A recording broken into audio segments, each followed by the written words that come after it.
साथ बोलिए, भारत माता की।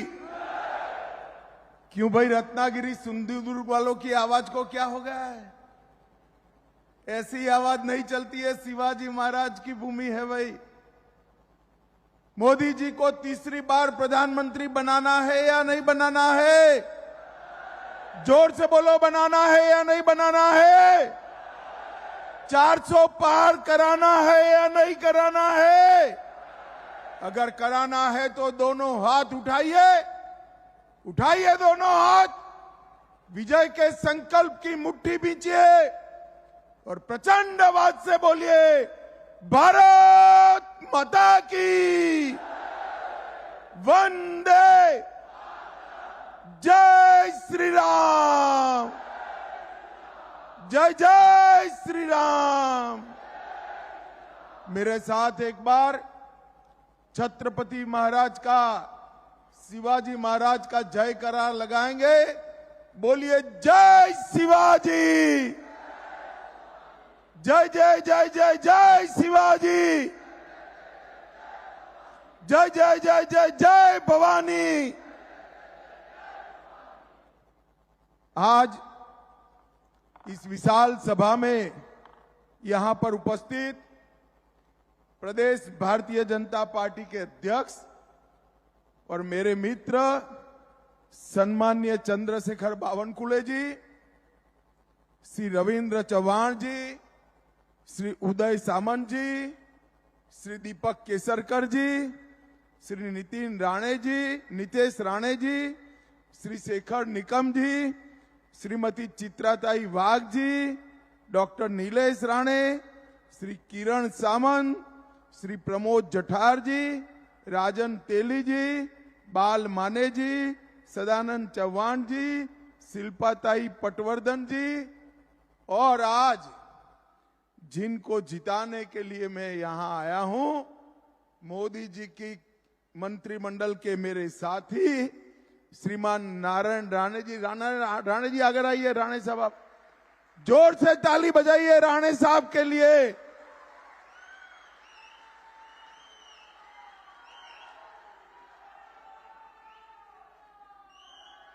और आज इस विशाल सभा में आए हुए प्यारे भाइयों, बहनों, माताओं और मेरे जिगर के टुकड़े जैसे युवा मित्रों, आप सभी को मेरा राम राम।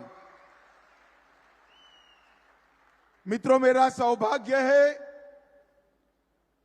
कि आज कोंकण सिंधुदुर्ग की इस भूमि पर, रत्नागिरी सिंधुदुर्ग की इस भूमि पर मैं आप लोगों के सामने खड़ा हूं।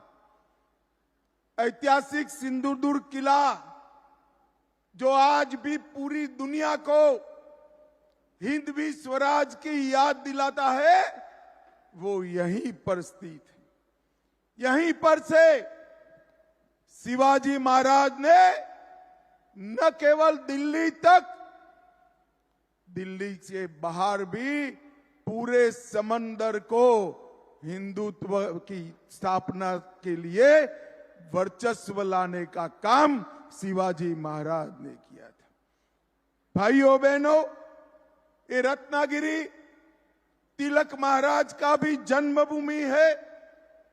लोकमान्य बाल गंगाधर तिलक जी ने शिवाजी के बाद पहली बार कहा कि स्वराज मेरा जन्मसिद्ध अधिकार है, और अंग्रेजों को ललकारने का काम तिलक महाराज ने किया। यही भूमि है जहां 2 साल वीर सावरकर ने जेल में बिताए और उसके बाद में 13 साल तक रत्नागिरी में रहकर हिंदुत्व की अलग सावरकर जी जगाते रहे। और यही भूमि है जहां 2 भारत रत्न बाहर आए हैं, श्री पीवी काणे और धोंडो केशव कर्वे जी। ये दोनों ने भारत में इस भूमि को बहुत सम्मान दिलाने का काम किया है। भाइयों बहनों, मैं आज रत्नागिरी सिंधुदुर्ग में आया हूं, तब मैं इतना कहना चाहता हूं कि आज क्या ये नकली सेना के अध्यक्ष उद्धव ठाकरे वीर सावरकर जी का नाम अपने भाषण में लेने का हिम्मत कर सकते हैं क्या? बोलिए, कर सकते हैं क्या? अगर सावरकर का नाम लेने से शर्म आती है तो काय की शिवसेना के अध्यक्ष उद्धव जी आप नकली शिवसेना चला रहे हो? असली शिवसेना एकनाथ शिंदे के साथ। भाई और बहनों, ये चुनाव जो है मोदी जी को तीसरी बार प्रधानमंत्री बनाने का चुनाव। श्रीमान राणे के सामने कमल के निशान पर आप बटन दबाएंगे और राणे जी को वोट दोगे, एक एक वोट मोदी जी को तीसरी बार प्रधानमंत्री बनाने का काम है।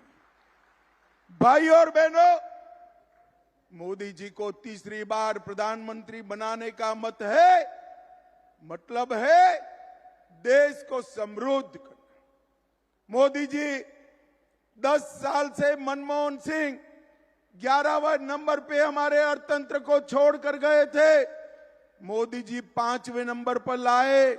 मैं आज एक मोदी गारंटी बताकर जाता हूं, आप तीसरी बार प्रधानमंत्री बना दो, भारत के अर्थतंत्र को संसार में तीसरे नंबर पर मिले। भाइयों बहनों, मोदी जी को प्रधानमंत्री बनाने का मतलब है देश को सुरक्षित बनाना। मुझे बताओ रत्नागिरी सिंधुदुर्ग वालों, ये कश्मीर जो है हमारा है या नहीं है? जोर से बोलो, है या नहीं है? कश्मीर हमारा है, मगर एक खरगे साहब कहते हैं राजस्थान और महाराष्ट्र वालों का कश्मीर से क्या लेन देन? अरे खरगे साहब, आप 80 पार की आयु पार कर गए, मगर रत्नागिरी सिंधुदुर्ग वाले को जान नहीं पाए। रत्नागिरी सिंधुदुर्ग का बच्चा बच्चा कश्मीर के लिए अपनी जान दे सकता है, जान दे सकता। भाई और बहनों, मुझे बताइए, कश्मीर से धारा 370 हटनी चाहिए थी या नहीं हटनी चाहिए थी? जोर से बोलिए, हटनी चाहिए थी या नहीं हटनी चाहिए थी? 70 साल से इस Sharad Pawar and company, Congress and company, जिनकी गोदी में उद्धव जी बैठे हैं, वो 70 साल से धारा 370 को एक अनाथ बच्चे की तरह गोद में बिठाकर खिलाते थे। आपने मोदी जी को दूसरी बार प्रधानमंत्री बनाया।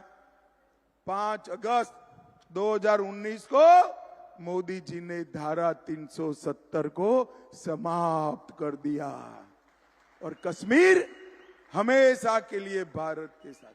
उस वक्त मैं उद्धव जी को पूछना चाहता हूं, आप जिनके साथ मुख्यमंत्री बनने के लिए जिनकी चरण में पड़े, जिनके पैर में पड़े, वो कांग्रेस पार्टी और शरद पवार क्या कर रहे थे?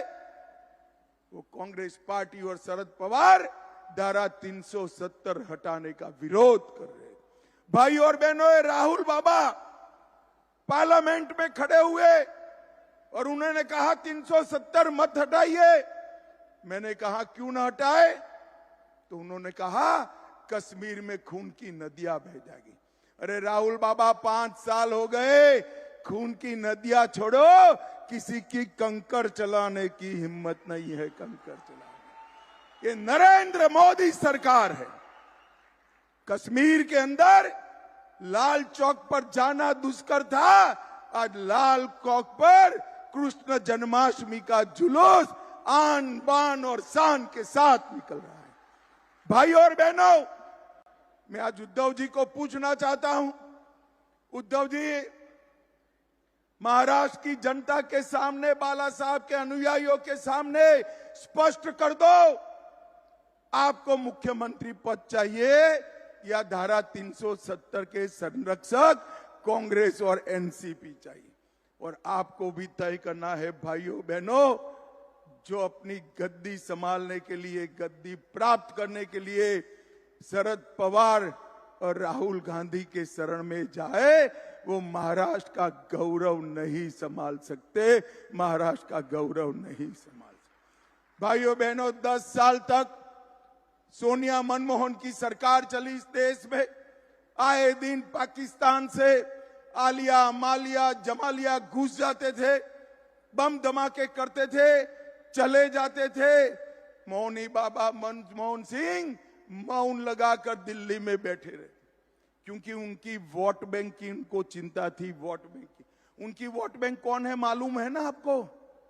मालूम है या नहीं है? कांग्रेस की वोट बैंक कौन है मालूम है या नहीं है?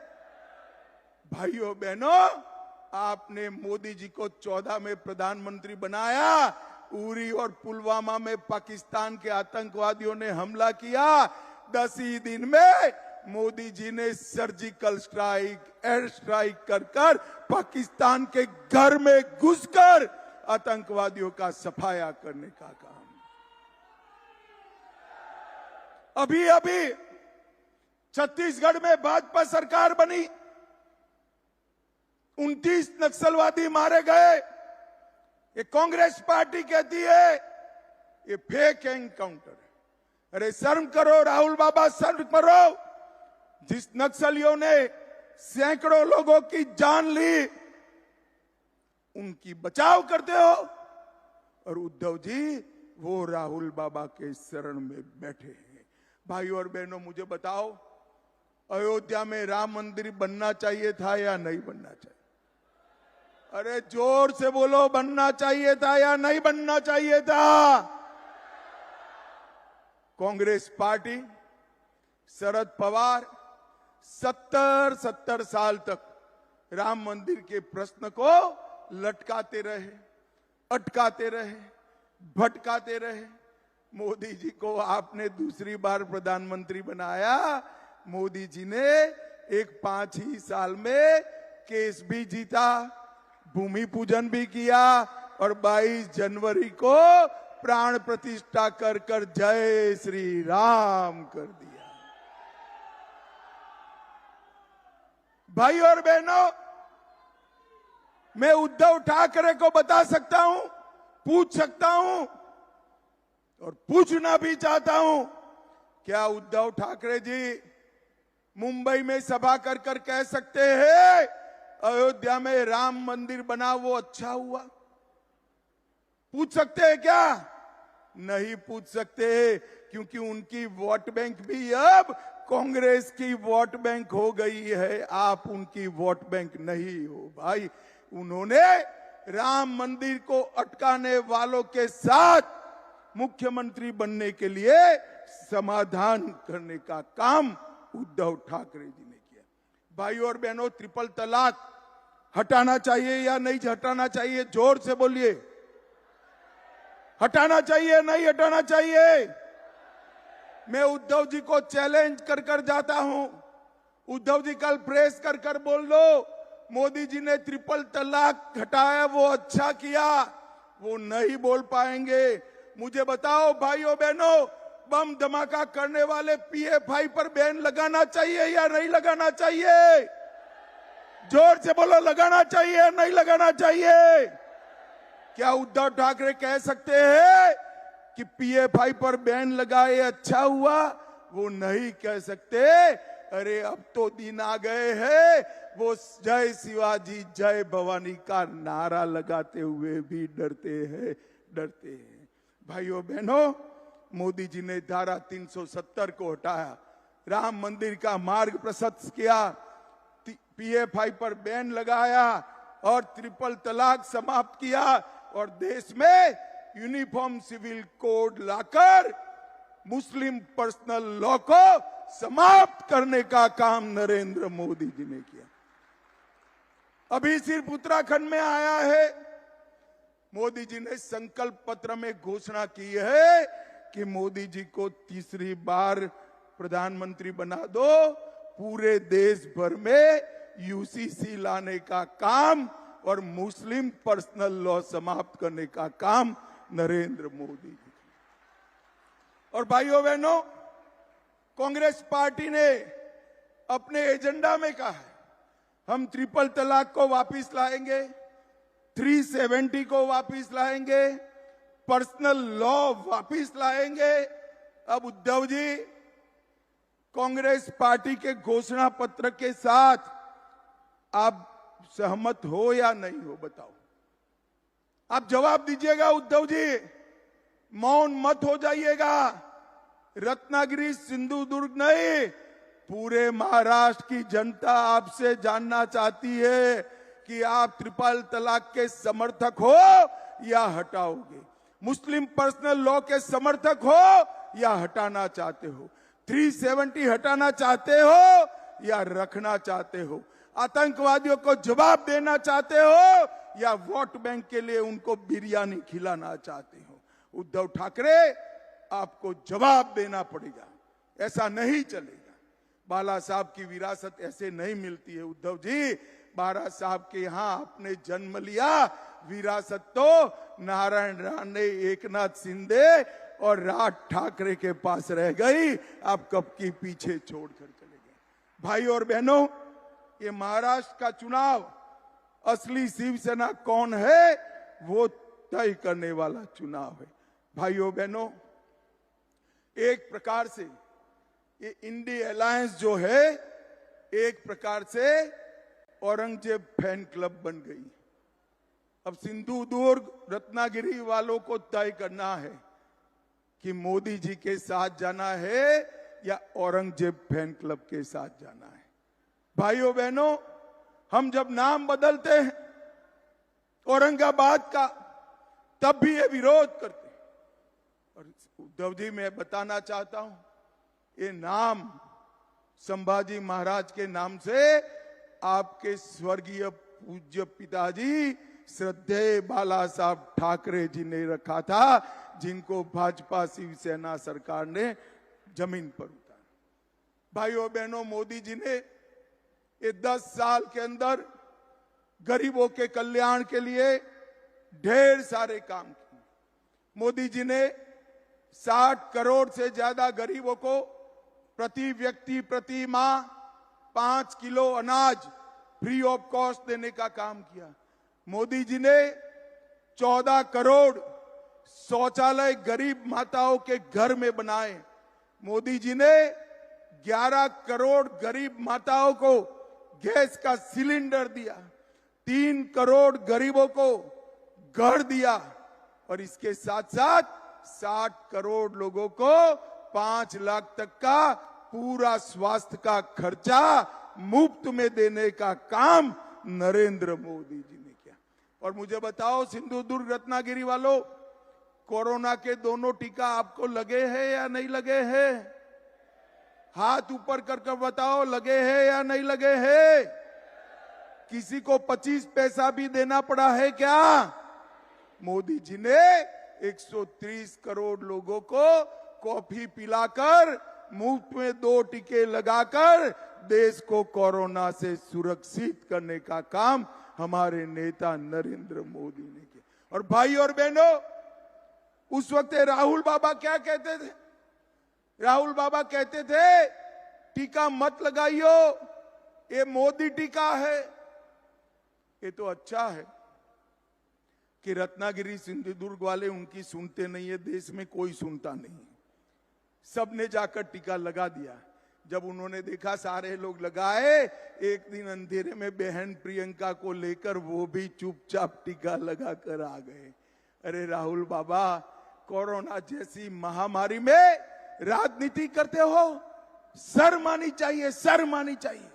और उद्धव जी उस वक्त शरद पवार और राहुल के समर्थन से मुख्यमंत्री थे। कोरोना की खिचड़ी खाने का पाप उद्धव ठाकरे के साथियों ने किया है। मित्रों, कोरोना की खिचड़ी में गबन करने का, भ्रष्टाचार करने का काम इन्होंने किया है। मोदी जी ने कोंकण रेलवे का पूरा इलेक्ट्रिफिकेशन करने का काम किया। सिंधुदुर्ग जिले में हवाई उड़ान शुरू हो चुकी है। वंदे भारत ट्रेन कोंकण के लोगों को मिल चुकी है।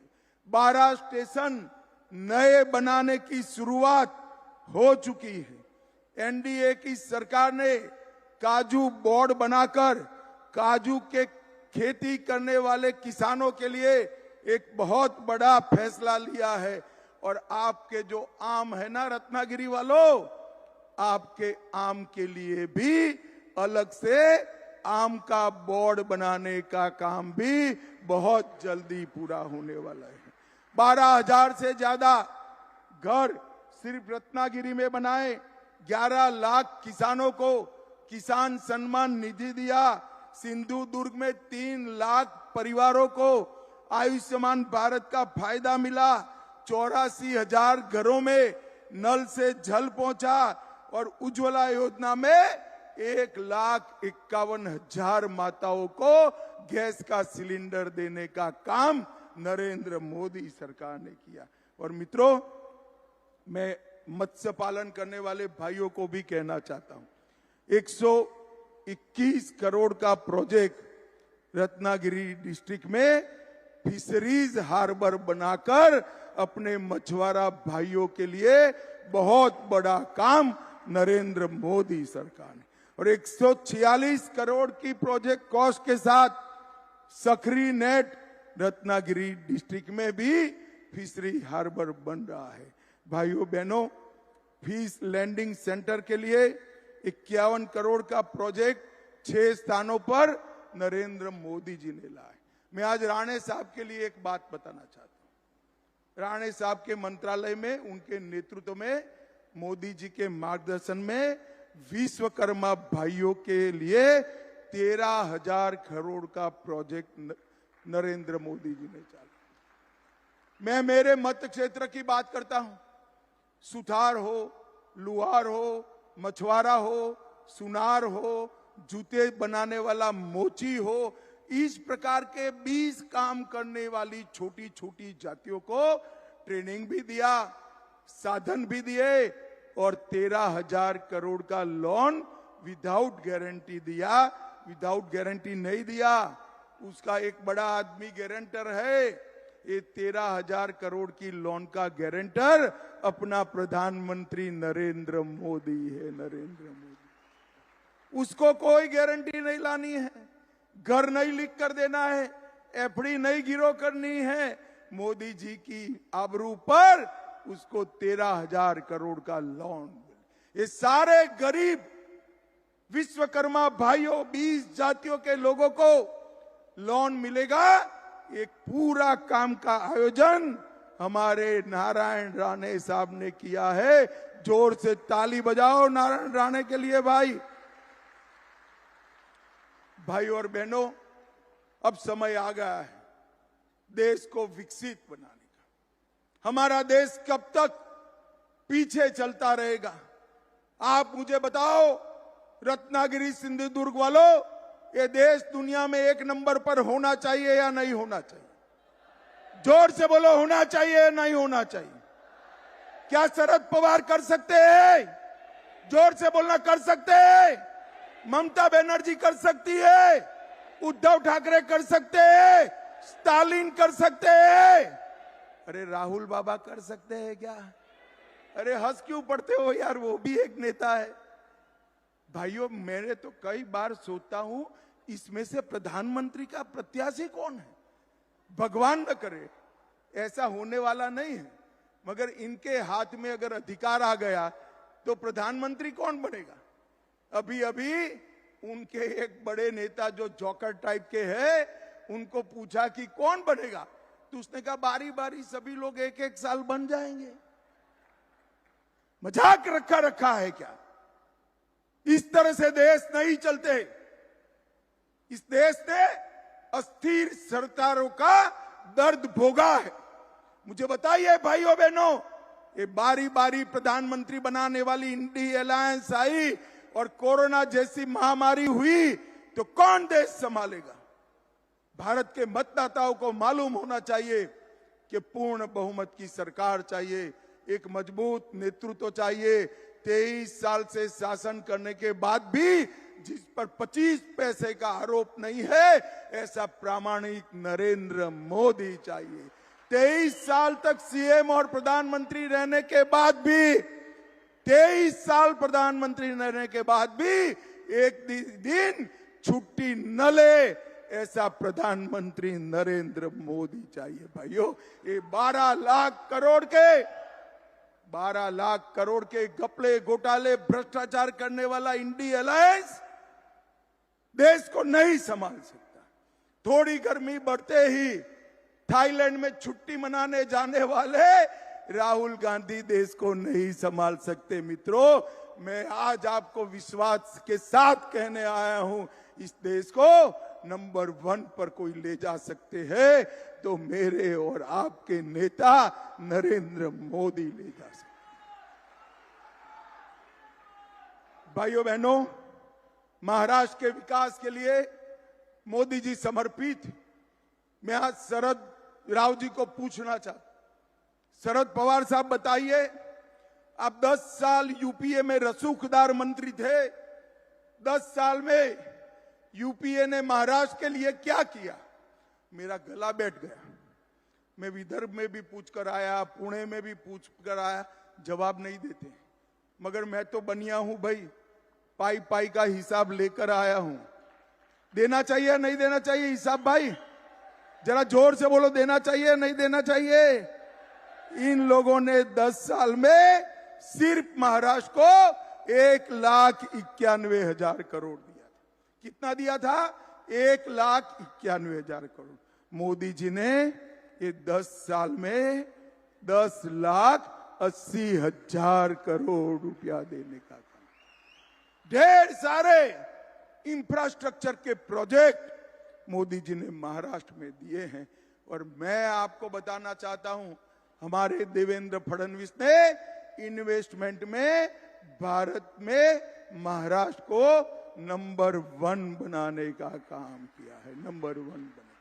माताओं, भाइयों, बहनों, ये लोग देश का विकास नहीं कर सकते, महाराष्ट्र का विकास नहीं कर सकते, देश को सुरक्षित नहीं रख सकते, देश को एक नहीं रख सकते, देश की समस्याओं का समाधान नहीं कर सकते, हिंदुओं के सम्मान के लिए ये कुछ नहीं कर सकते। मैं आपको बताना चाहता हूं, मैं देश में जहां जहां जाता हूं, सभा होने के बाद सब कार्यकर्ता खड़े होते हैं, वो कहते हैं कि हमारे सांसद को मंत्री बनाना। भाई स्वाभाविक रूप से कहते हैं, मगर मोदी जी ने आपको तो बना बनाया मंत्री यहां पर भेज दिया है, रेडीमेड मंत्री दिया है। राणे साहब ने उद्धव जी की दादागिरी के सामने बड़ा संघर्ष किया है। मित्रों, संघर्ष किया है। और राणे साहब अब भारतीय जनता पार्टी में है।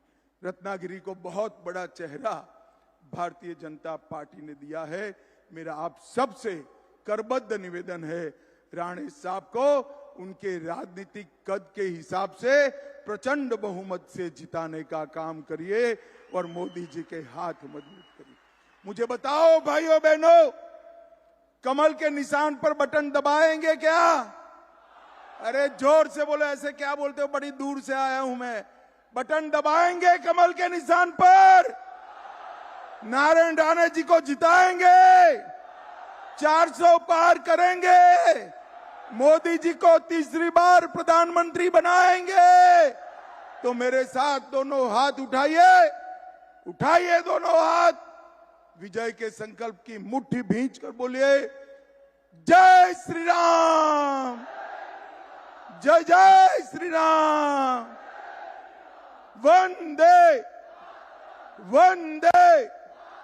आप सभी का बहुत बहुत धन्यवाद, प्रणाम, नमस्कार।